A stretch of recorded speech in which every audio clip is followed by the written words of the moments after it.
As India battles a devastating surge of COVID-19 infections and deaths, a group of scientists has come forward and said warnings back in March of a new and more dangerous variant were ignored by the government.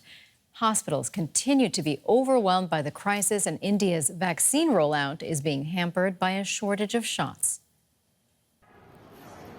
People lie in the corridors of this hospital in Madhya Pradesh.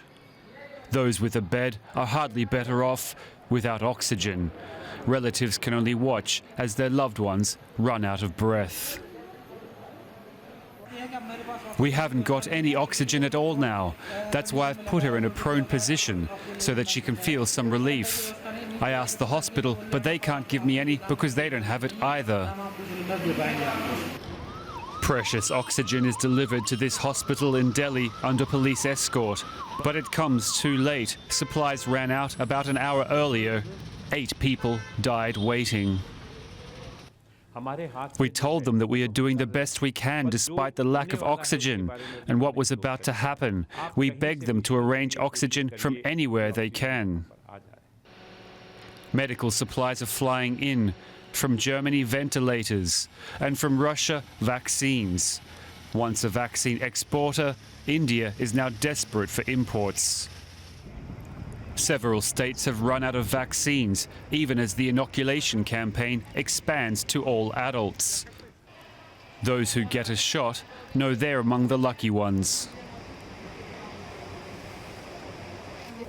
The situation is extremely grim. I mean, of course, there aren't any words that can explain the situation. Is extremely grim. The system is at a brink of collapse, and that's the reason why we tried to get vaccinated as early as possible. But these lines in Punjab aren't for vaccinations. Sikh devotees are cramming together in a shrine. Religious gatherings have been partly blamed for India's coronavirus outbreak. Even Prime Minister Narendra Modi joined the crowds. Some Indians blame his leadership for the crisis, like this woman who lost her father. You know that there is a big failure of judiciary, of the nation, of so many people who cheated me on cylinders, who didn't give me facilities on time.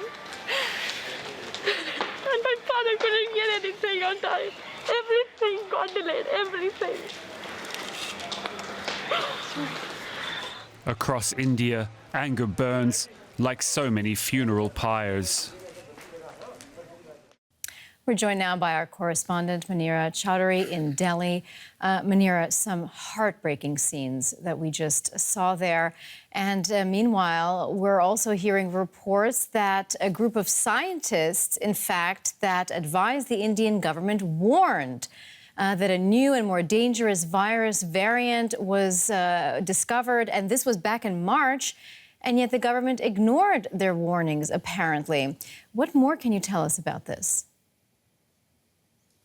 Well, this is a forum of scientific advisors which was set up in late December last year. And yes, they have come out and said that they warned the government and the Union Health Ministry as early as early March that we may be seeing a peak in the number of cases. We will see an increase in the number of cases. And they also warned about a new mutant virus, which would be very, very contagious, much more than what we saw last year. But as they're coming out and saying that the government did not pay heed to these warnings. In fact, the government did go ahead and organize massive election rallies in different states where no COVID protocols were being followed. The government also allowed a huge religious congregation to keep taking place over a period of a couple of months, where hundreds and thousands of people were gathering every single day. Another scientist of the same forum has said that the government has not taken into account science and evidence while setting up policies for dealing with the situation. Has there been any response from India's government to these accusations that they ignored these warnings from their own scientific advisors? I mean, what are they saying about this? Well, the government has not really come forward and said anything yet. But then again, the government has not been responding to a lot of pertinent questions that are being raised since the second wave started. In fact, what we are seeing is a political blame game which has started. And reports also suggest that the government had been in a very defensive and dismissive mode when faced with these questions. And now, of course, we know that despite being the world's biggest producer of vaccines, many states in India have had to stop their vaccine rollout because they don't have enough doses. How is vaccinations going right now? Well, as you would know, we expanded the vaccination campaign yesterday to people above 18 years of age. But as reports suggest, and in my personal experience, the people I've spoken to, they're facing a lot of struggle in even registering for the vaccination through the government website and even getting a slot for appointment to get their first jab.